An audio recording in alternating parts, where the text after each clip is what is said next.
Hi, this is Jen Rubin, and this is Jen Rubin's Green Room. We talk on this program about several themes. One is race, another is the failure of journalism, another is our moment of democratic threat that is posed by a party that has given up on democracy, that has given up on objective reality. And rarely do we have a way of kind of tying all of those disparate trends together. And in fact, there is a way in which they connect. And our guest today has done more than any other person I'm aware to understand how race, how the mainstream media, how history, how democracy are interacting at this specific moment in time. And let's be honest, we are at an absolute danger point. We are 13 months away from an election in which the guy who tried to overthrow the last election is going to be on the ballot and could possibly win. When we say it out loud, I still find it mind-boggling that we could be in this position, but that is true.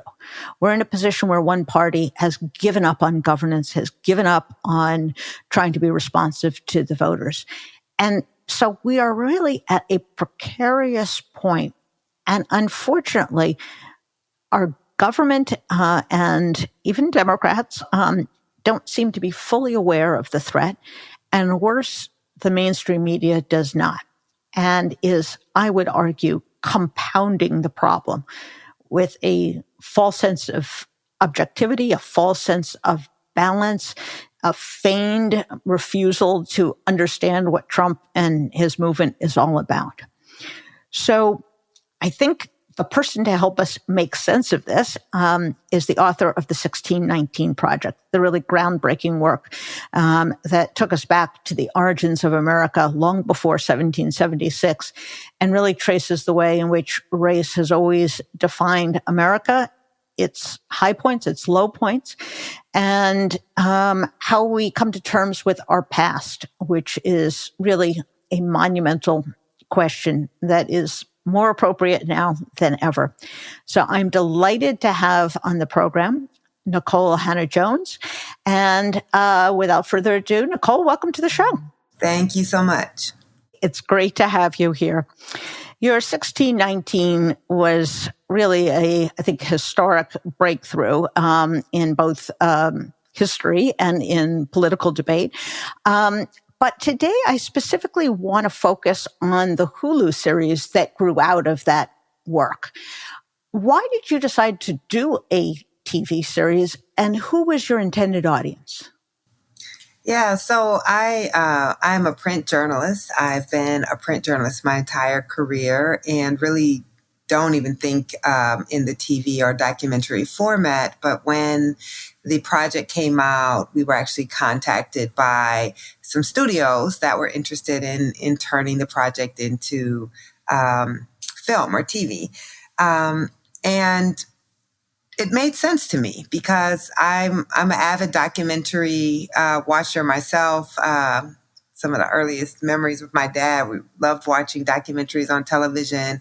And so you just, of course, understand the power of the medium and that there are many, many people who will never read thousands of words long essays, but who do want information and who will engage with that medium. So that's ultimately why we decided to go with the documentary. And really the audience is anyone.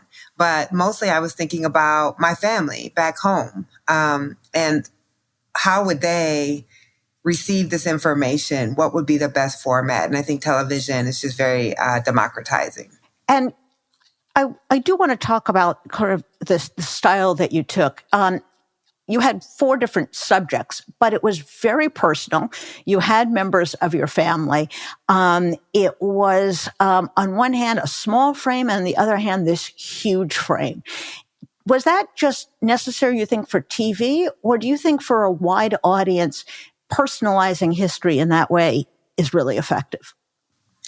Yeah, part of the inspiration for that was how we did the 1619 podcast, where as we were creating this narrative podcast about very kind of disparate subjects, all being connected, of course, through the legacy of slavery, but talking about very different aspects of American life. How do you kind of create a connective tissue between all of the episodes where you're going to meet different people in different regions of the country? And so in some ways it kind of made sense, much like the podcast, to make my family story the tissue that connected all of the episodes of the project, and really understanding that because of the way race has worked in America, because of the legacy of slavery, because of the legacy of legal discrimination, the Black experience in many ways, it's a singular experience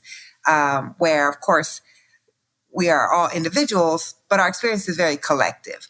And so I could tell my family story, and that would actually be the story of most Black Americans in some way. And I think as a storyteller, we always know that when you're trying to exemplify and shine a light on these very big issues, that you have to make them personal. And I've always felt that history is very personal, that every person's life is being shaped by these vast histories that we haven't necessarily even taken part in ourselves. And so that's kind of the way, as a journalist, I've always seen history. And then this, of course, was micro down to my own family.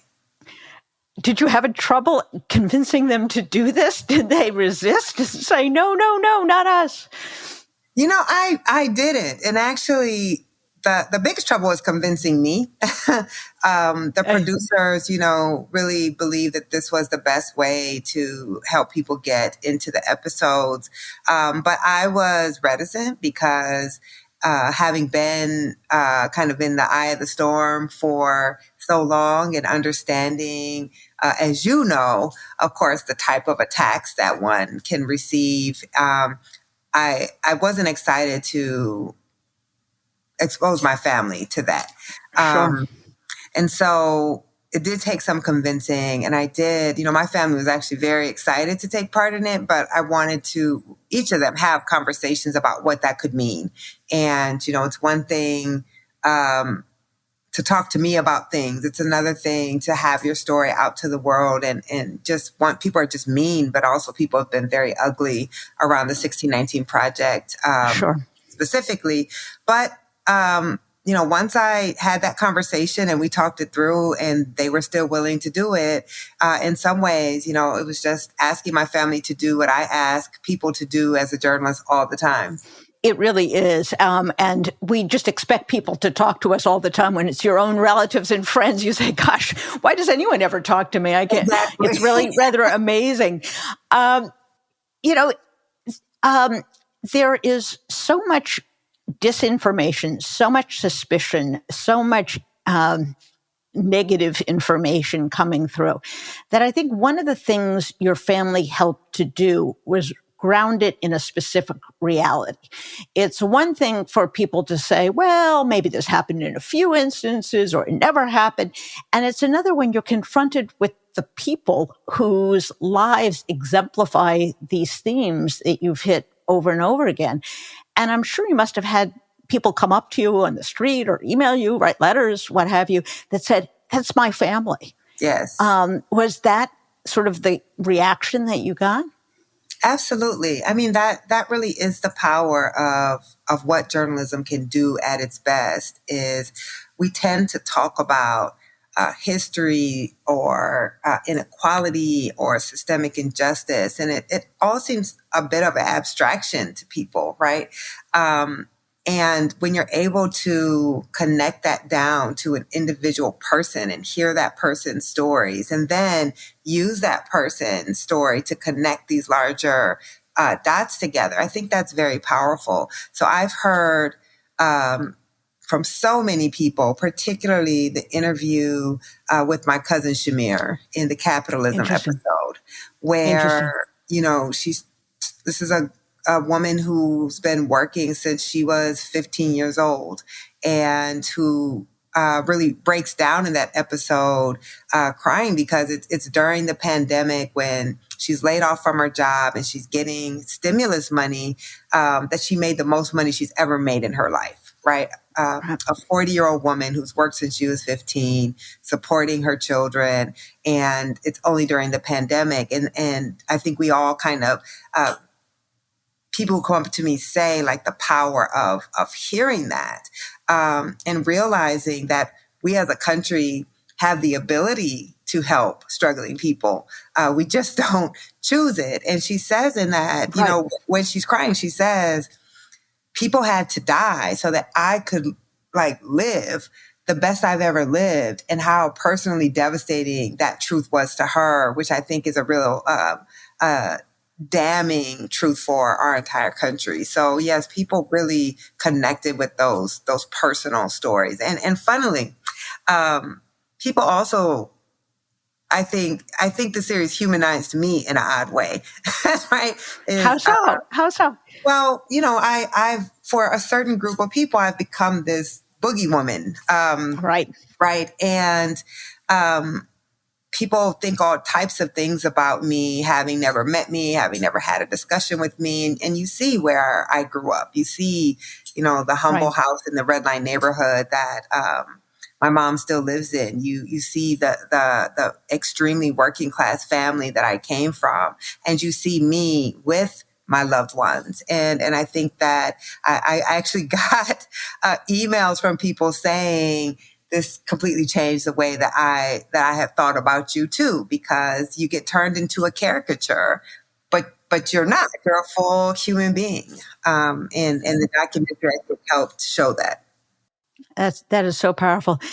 Now, this comes at a time where many states are going through a process of stripping out history, of presenting some kind of Swiss cheese would be too fair, because a block of Swiss cheese at least has cohesion and at least is a visible form. And whether it takes the point of view of textbooks that are being misused or rewritten, or book bans, or gag orders on gag rules for teachers. I never thought in my lifetime I would see that in American schools. It is so indicative of a totalitarian mindset that they want to control history. Give me your take on why they're doing it and why there is an almost desperation to rewrite the history of the United States. You know, there are probably not a lot of people who have thought more about this in the last few years than I have. And I've also had that question, like, what is it about this particular moment? You know, there's, federal bills that were introduced to strip funds from schools that would teach the 1619 Project. Like, to me, that a work of journalism, a single work of journalism would be the target of federal and state legislation is astounding. Like, you are prohibited from teaching the 1619 Project in Florida, but you can give lessons from PragerU. So I think, you know, what we're seeing, and I've read a lot of writers who study authoritarianism, you know, Jason Stanley, Tim Snyder, Ruth Giat, to try to contextualize this moment, because I think it's challenging for us as Americans, even, you know, someone who studies our history and knows we have often struggled with democracy in this country, to realize that what we're seeing are things that we would easily condemn in other countries. And somehow here we think they're not as dangerous. And I think what we're seeing are two things. Really a convergence of a extreme demographic anxiety as our country becomes more racially diverse. And I think it really begins to speed up with the election of Barack Obama, where you no longer need a white majority you can get a black man in the White House without a majority of white people voting for him. I think for a certain section of the United States, that was extremely frightening. And this idea that then you are losing something as you lose demographic supremacy. And then you kind of join that with what happens after 2020 with the racial justice protests over George Floyd. And all of a sudden, we're seeing this societal shift in Confederate monuments are being torn down, right? All of these things that we had kind of accepted were being challenged. And this idea that the histories we've been taught, the people we have been taught to valorize in our histories, these were all being challenged at this time of great demographic angst. And that, I think, is proven to be a very dangerous combination. And people who study authoritarianism often cite those elements. And what I've realized is, one, we know history has always been powerful. As I talk about the 1619 Project, what we call history is really memory, because all the things that happened, but our kind of collective understanding of the past and therefore of who we are as a nation is shaped, and it's long been shaped by just one group of people. And now there is the power of other people to be shaping that memory. And I think that's very frightening to people who have long kind of had the monopoly on the American story. So that's where we're seeing, these efforts to ban, to restrict. It's a complex answer, but Republicans had an opportunity, I think, really after George W. Bush, when they kind of decided we can't be this all-white party. Right. And for a while, it looked like they were going to court, the Latino vote, and they were going to try to embrace kind of the wider demography of the United States. And then they veered away from that after Obama, and they cannot win elections as a whites-only party. And so there's so much fear wrapped up in that they feel the only way to win is to racially polarize our society. And race is the oldest wedge issue in America. So you go from, the protests of 2020 and this racial reckoning, and now we're in a racist reckoning. And people who can make a better argument make one. People who don't think they can make a better argument try to stop you from making yours.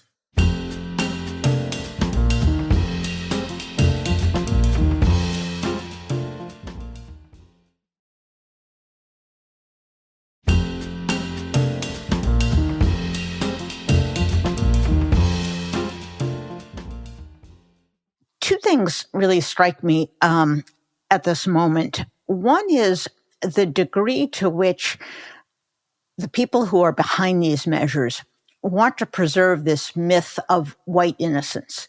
When they use the phrase, we don't want any of our children to feel uncomfortable. I always thought the point of education was to tell you something you didn't know and expand your horizons. But the notion that, first of all, African-American children who are excluded, their feelings are completely irrelevant, of course. But that we have to preserve this pristine, mythological view of America speaks so intently to their unwillingness to understand the long-term implications and then their own responsibility for fixing it. Talk to us a little bit about how the denial of history kind of works in with this complementary view, which is there's no systemic racism in America. There's no institutional racism. It doesn't exist. How do those two things come together, and what's the purpose behind them? Yeah, absolutely. There's a reason why these campaigns target schools. And they target schools because people get very emotional about children. Right. And it's an area of life that we all have to turn over our most precious possessions to, and we can't be there with them. Right. And so culture, quote unquote, culture wars are often fought around the idea that somehow our children are being harmed. And it's very effective because then we don't use our mind. it plays to our fears. So I'm not surprised to see this happening in that way. But it also is about more than that, right? Because there is a sense that somehow, if we are honest about our past, this entire idea of America would just evaporate, right? You see the language. They're like, well, if they learn this past, it's going to teach them to hate America. Well, what is that saying about right. how you think about this past? And instead, I think, yes, there are many, many horrific things that the United States has done and that have happened in the past. But by teaching them, it's not condemning the United States, but it's saying we can do better. So if we know that, if we learn from that, if we confront that, then we can actually choose to have a different society than what we have. But again, I think why would people who largely see themselves as the beneficiaries of that mythology want to see that mythology challenged? Because there's a fear, So again, I was looking at data from 2020. And at the height of those George Floyd protests, the Black Lives Matter protests, almost half of conservatives were saying that they thought race was a primary obstacle for Black Americans' advancement. That was an astounding figure to me, right? Because that's not typically a conservative ideology, is that something systemic is holding Black people back. And yet almost half. 7 out of 10 Americans had a conversation in their house about race. The protests, as you know, were happening in small conservative white towns and big multiracial cities. And I think that really unsettled people whose vision of America is that America was never meant to be truly a multiracial democracy. And I think people saw that as people of color ascending. And instead of that meaning maybe we can find equality, that had to mean that they were losing something. And that's where these whole ideas of replacement theories, which, racially moderate people won't call it replacement theory, but that still is that anxiety that's being tapped into. Right. So when we don't want to be honest about the past, then it allows us, I think, to accept the inequality that we see in the present. Because if you acknowledge that the reason Black Americans are on the bottom of every indicator of well-being is because we have, 350 years of legalized discrimination, segregation, and slavery, and that perhaps that has something to do with it, then you actually have to do something as a society to remedy that. And instead, we would prefer to say, we're all equal now. There were a few blemishes in the past, but everyone is responsible for his or her own life. And I say all the time, narrative drives policy. It's not, as you know, one of the most incredibly frustrating things for journalists or just rational thinkers is that data, research, proven science, none of that is what drives policy. It's narrative. It's can you get people to think about this issue and why we must solve it in a certain way? And so that's why we come down to, in this moment, fights over narrative, because the facts are the facts. But the fights over narrative will determine ultimately kind of what policies we accept and what politicians will control the nation. Absolutely. And one of the things I think I've experienced over the last, 5 years or so is an appreciation for how badly we have been educated. I think of myself as an educated person. I went through public schools. I went through college. I went through law school.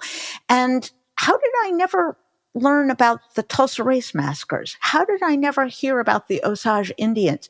You realize that what you have been given is such a sliver of reality. It, I think, should make us angry that we've been misinformed, miseducated. But obviously, this poses a great threat to many white Americans. And what is so unbelievable to me is when you look at some of these surveys, that white Christian conservatives will say that the real victims in America are white or Christians. They have to be the victim somehow because that, I don't know, justifies what they're doing, or that means that nothing has to change. This claim to victimization from a group of people who used to be in favor of pulling yourself up by your bootstraps, not blaming anybody else for your travails, is just mind-boggling. Has the extent of this gotten worse over time, or has it always been there where whites somehow feel like they're, victims, or, any effort to change the status quo? Now you're discriminating against white people. Any effort for judicial reform, any effort for bail reform, suddenly they're the put upon group. How do you explain that, or how do we understand that? Yeah, I think that's a long tradition in America, actually. So I think it's been fascinating to watch how quickly the people who are calling everyone on the left snowflakes are the ones who pass, divisive concept laws where little Johnny can't feel any discomfort in the classroom. We have to protect our children from any discomfort, which I actually think, learning about the ugly past makes us empathetic people, right? And that we should feel uncomfortable with things that have been done in the past, whether by our country or not. But I think that what you're really seeing is a long history. I'm working on a piece right now for the New York Times Magazine, kind of an obit, one might say, to affirmative action. And going all the way back to the period of the Freedmen's Bureau and looking at how, during slavery, white Southerners posited themselves as the oppressed group, right? That we are being put upon and people want to force us to conform to their ideology and their lifestyles, and we're actually oppressed. This happens right after the end of slavery, right? That any efforts to kind of help 4 million people who had just been released from 250 years of bondage was unfair to white people. You certainly saw that during the civil rights movement, that Black equality was seen as actually taking away the rights of white Americans, and that white Americans were losing something as Black people were gaining rights of citizenship. I mean, frankly, you could go back and read how George Washington, when he was writing letters trying to convince other colonists to join the revolution, was saying, the British want to make us their slaves. They want to treat us like we treat our Black slaves, right? We're the real victims here. So I think there has long been kind of that streak.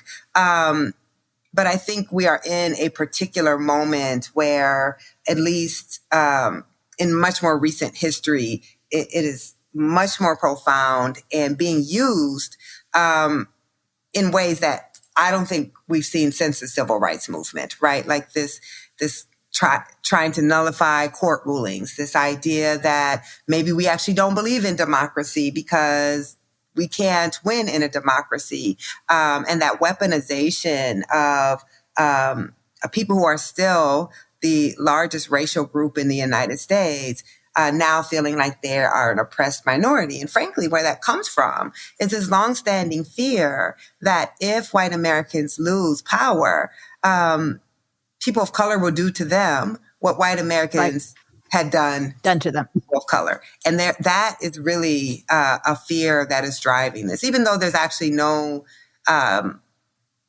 there's nothing in history that tells us that is what would happen.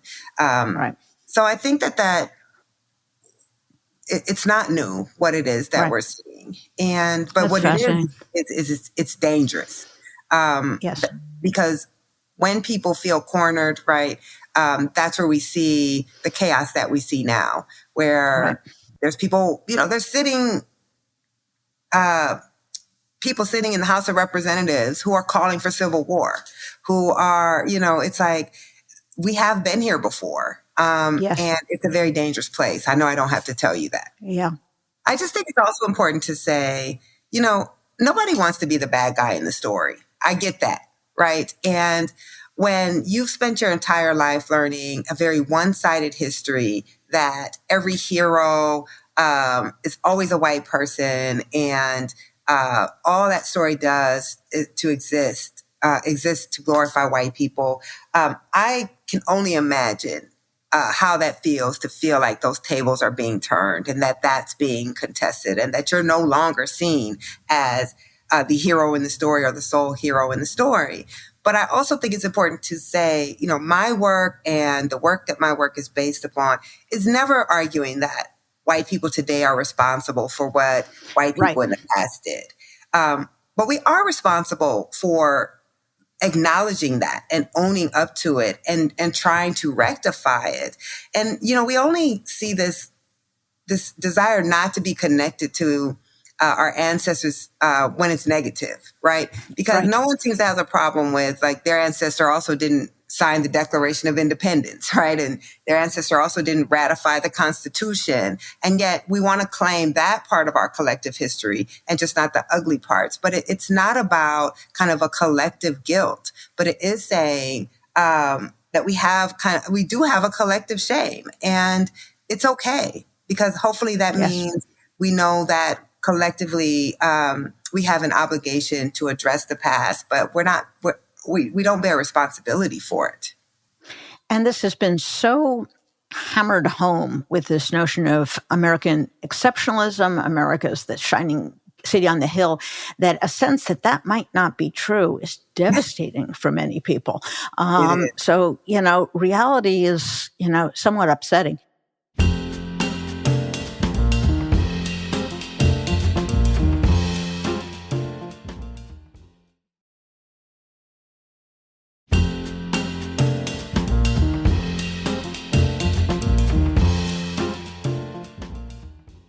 Before we turn to journalism, which I really want to talk to you about, given my frustration, exasperation, anger at what is happening in journalism these days, let me ask you a very basic question. I think about 74 million people who voted for Donald Trump. And whether you believe the polls or not, there are still millions upon millions of people who support him. I find that horrifying and greatly depressing. What do you do with that?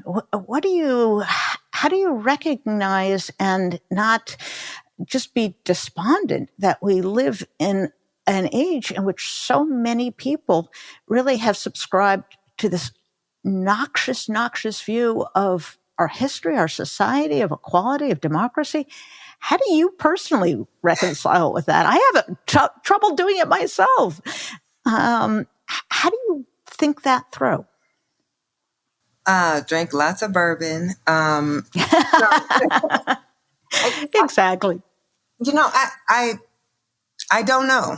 I don't have the answer to that. I used to somewhat soothe myself by saying he didn't win the popular vote the first time. But even not winning the popular vote, he won, as you said, tens of millions of votes. And the fact that it's, this is the lead contender in the Republican Party right now, the fact that the polling shows he's neck and neck with Joe Biden, it is, it's one of those things where I tell my students, things cannot be surprising to you and can still be utterly devastating. And that's Correct. Really how I process this. I'm not shocked. This is America. I spend all of my time in the contradictions and hypocrisy of this country, studying that. And yet this country can still break your heart, even exactly. when you know it for its true self. And I want to believe that we are better than that.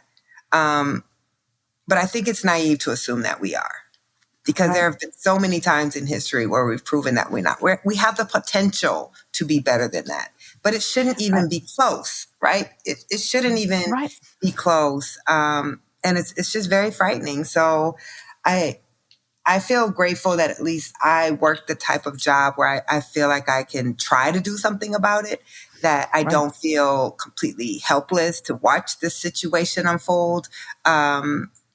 But I don't know what we do with the country we have, honestly. Right.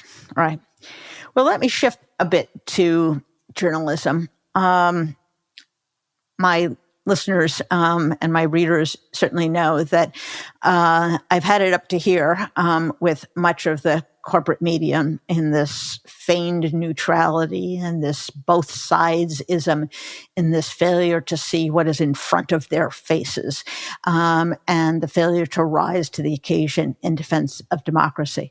But you at Howard University are doing something about it. tell me about what this effort is and what you hope to accomplish. Yes, we absolutely share that anger, that frustration, that disappointment with our profession. We are the firewall of democracy. And so if we're the last safeguard and we fail, then democracy fails. And so I really founded the Center for Journalism and Democracy in that vein, feeling that our profession was not rising to the occasion, that this belief in neutrality, or what they call objectivity, which of course is not objectivity, that what it actually means is that we're not reporting the truth, that Correct. it obscures the truth, that it doesn't educate the public, it doesn't raise the alarm with the public, and the public counts on us. That is why we exist. We don't get into this to be stenographers. Yes. So we're trying, we're founded to say democracy requires a free press.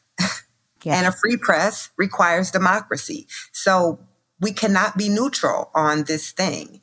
And whatever norms we thought we established prior to Trump, which of course I thought were failing then, certainly cannot utilize them now. Trump is a master at exploiting those journalistic norms. And we are not learning and have not learned enough. I certainly thought after the last election, we would have to have learned, but we haven't. So we just in a little more than a month, we're holding a democracy summit. It's our second one at Howard, and our summit is really geared towards journalists to say, let's bring in democracy experts, historians, political scientists, people who can give us the proper context to understand what we're seeing right now, and give us the charge that we cannot be neutral in an eroding democracy. And that so often what passes as objectivity is really a false balance that's not truthful, and promotes power over truth. So that's what I'm trying to do, is really help educate and bully the profession. Yes, exactly. It's waking up and doing our jobs. And I've never wanted to cover politics. I imagine, like, to me, that's like the worst job in the world. And I don't pretend to know how difficult it is in this environment to cover politics. I'm sure it is extremely challenging. But I'm also sure that we can and must be much better. And we have to, Jen, we can be a very arrogant profession. We don't like to take critique. We don't like to self-evaluate. If someone calls out our coverage or critiques our coverage, we immediately get defensive and we immediately go into justifying it. And what I'm saying is, all of us just need to take a step back and honestly critique our own failures and listen to the critique from the outside, and stop being such an arrogant profession, because the stakes are too high and our responsibility is too great. Boy, is that the case. I do a lot of now media criticism, and I have very well-known people, on cable news shows, hosting cable news shows. And when I write this stuff, they are furious with me. Yes. Why would you say this? Don't you understand? Bah, bah, bah, bah, bah. And so I think you're right. This defensiveness is really kind of bracing for people whose job it is supposedly to hold other people accountable for their behavior. So it does kind of boggle the mind. I'm looking forward to that conference because I've signed up to go. But one of the things that I find so interesting about your project is that you draw on the history of the Black press in America. And, those great institutions, the Chicago Defender, the great papers that, not only covered the civil rights movement, but simply covered the Black community throughout its history when no one else was. Talk to me a little bit about how those institutions and the way they operated can help inform what you're doing and what journalism should be doing. Yes. So so I've never worked for the Black press, but I've always considered myself a journalist in the tradition of the Black press, which Right. often made it hard for me early in my career because I didn't pretend that objectivity was something that I espoused or that I sought to be, and that was the Black press, and really that was the American press. Frankly, this idea of an objective press is actually quite recent. Right. There Okay. used to be, the New York Times was not started as a neutral paper. It was a Republican leaning newspaper that didn't want the expansion of slavery. That there was long an understanding that newspapers had a point of view. And then in the last 60 years or so, this idea that newspapers should be objective and neutral has really taken hold. But the Black press could never pretend neutrality. Right. The Black press was reporting from a country that first enslaved 90% of Black people, and then didn't grant legal rights, legal protection, citizenship. So the Black press has always had, I think, a particular clarity about what the United States professed to be and what the United States actually was. And I think there are lessons in that. So we like to believe as journalists that we have an innate skepticism of power, but too often our report just reflects and gives deference to power. You know that old adage in journalism 101, if your mother says she loves you, check it out, right? That we're supposed to be skeptical, but too frequently we're not. And too frequently we are enamored by power and we are deferential to power. Well, the Black press existed in opposition to power from the beginning. And so I think when we look at that tradition, that ability to see the United States with clarity, to understand that the United States government, its institutions can and will fail its people, that we can have the same type of corruption that any other nation can have. That's what we need right now. But also the thing that we need from the Black press is a pro-democracy, pro-equality, pro-rights mandate. So not covering these things as if we don't care, right? As if we have no stakes, as if you have to pretend that we shouldn't want a more equal society, but saying actually that is what the press should do. That we got into this, I would hope, profession because we want our society to be better. We want people to be treated justly. And that has always been the model of the Black press. And I think that the mainstream press has really gotten away from that in a way that is harmful, and a way that is an abdication of our professional duties. And to the point about this false sense of objectivity, I look back to the coverage of the civil rights movement. Mm-hmm. It was not covered in most of the white press. It's phenomenal to me as I go back and read that it wasn't till very late in the game that national networks, national newspapers sent people. It was a revolution that was happening that was not being covered by the white press. So was that objective or was that a lie? And so I think sometimes the way we cut and dice and slice reality by what is not reported, what is left out, is problematic as well. And, it's interesting you talk about contextualization. And as we finish up our time, I'd like to talk about that for just a minute. Americans like to think that we are so distinctive from every other society. But what we're going through now is an authoritarian movement that, as Ruth Ben-Ghiat has documented, both historically and also contemporaneously around the world, has a certain game plan, has a certain set of behaviors, has a certain context, and that is rarely, if ever, reported. The comparison of Donald Trump to Pinochet is not something you see in the mainstream press, even though his techniques may be about that.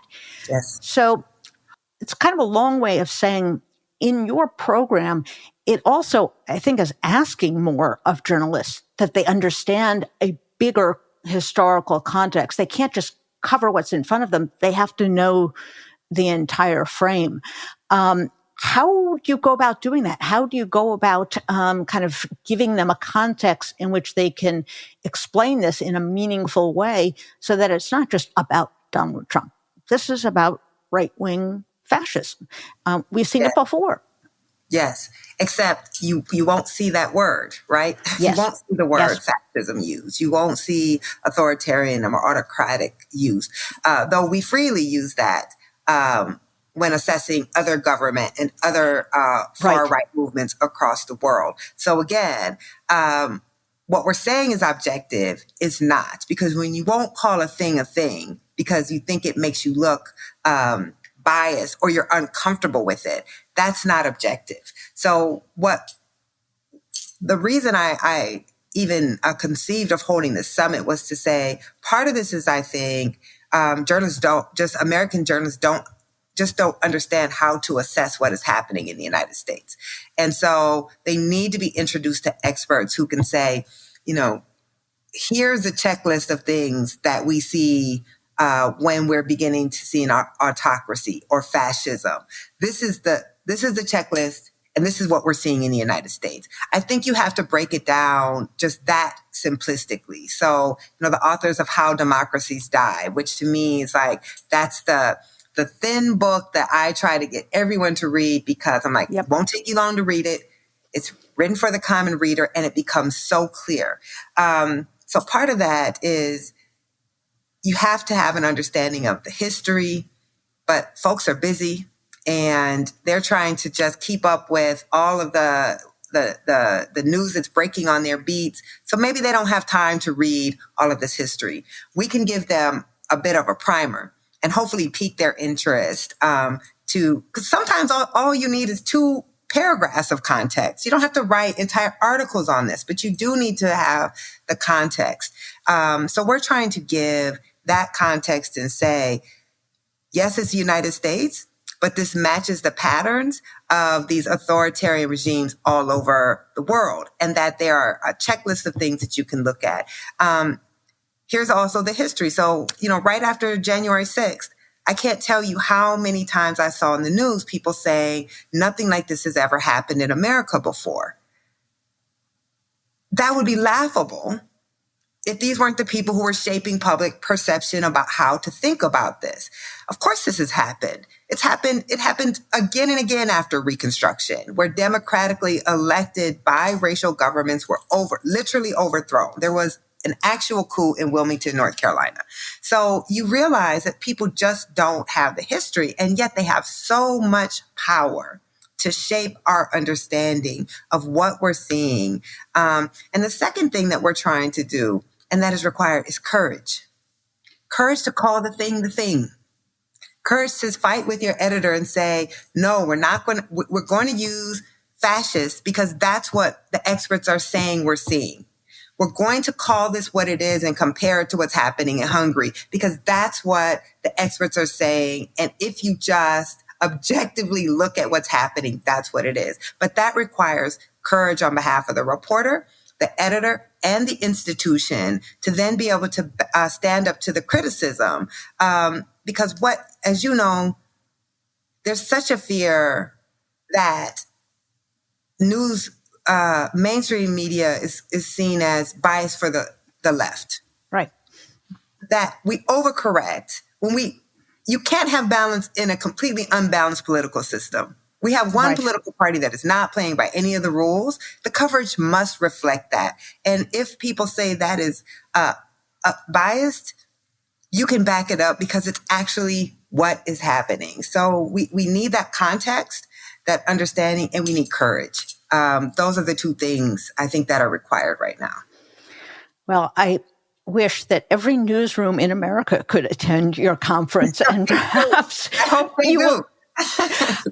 This is such a dire need. And once again, Black Americans, and specifically a woman who is an African American, are teaching Americans about democracy. And that has always been the case. We've always had to learn that people who love this country more than anything else want it to be more democratic, that this Yes. is an act of patriotism, of deep love of country, that you want it to live up to its expectations. And that came through so clearly in the Hulu project, that this notion that this is unpatriotic or we hate America is diametrically wrong. That's right. So I hope what you are teaching becomes the mainstream required education. I've always thought that the first way to improve journalism would be to get rid of all the existing journalism schools, which teach all this kind of Tommy rot.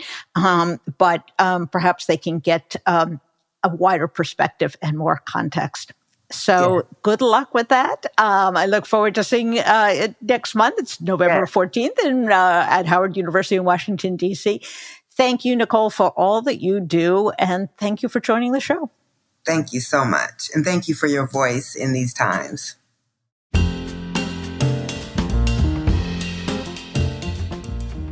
And that was Nicole Hannah-Jones. She did not disappoint. And in some respects, when she speaks about the mainstream media, when she speaks about white nationalism, it seems so self-evident. It is right before our eyes. And yet it's so difficult for many people to grapple with these truths that she is explaining. It is so difficult to change institutionally the way newspapers operate. And there is always a way of putting off the reckoning. Media took a lot of guff, rightly so, for having failed to really see the danger of Donald Trump. So they enlisted squads of reporters to be on the democracy beat. The problem with that is they made democracy a discrete object, as opposed to looking through the screen, the prism of democracy, to understand who is supporting it, who is obstructing it, who is destroying it. And as Nicole said, when you lack any framework, either historical or theoretical, you wind up simply amplifying the lies. You wind up giving credence to the people who are anti-government, anti-democracy, anti-truth. The job of journalists, as some of us are fond of saying, is not to write down the quote of one side that says, oh, the sky is blue. And then you run over to the other side, and the other side says, well, the sky is plaid and polka dotted. Your job is not to quote both of them. It's to open the damn window and look outside and say, what color is the sky? And then to say, one side is lying about what color the sky is. And that fundamental change in perspective from simply stenography, when you give equal weight to both sides, to truth-telling, and then holding the liars accountable. Sometimes it seems like we're pushing a boulder up a hill to get that kind of recognition. So it is my fond hope, my wish, my prayer that the sort of journalism that Nicole Hannah-Jones is talking about does not stay in academia, that it becomes the new standard, the new guideposts for how journalists should behave.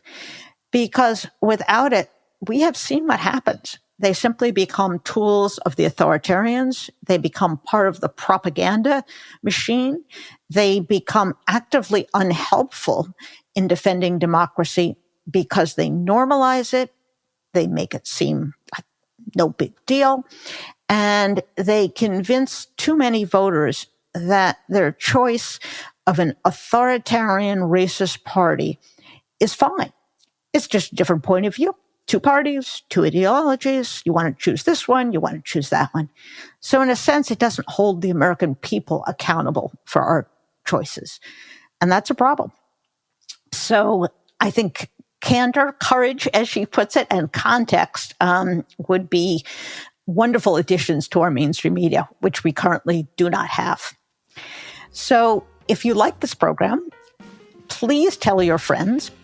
They can listen and follow on Spotify, Apple Podcasts, or wherever they get their podcasts. Bye-bye.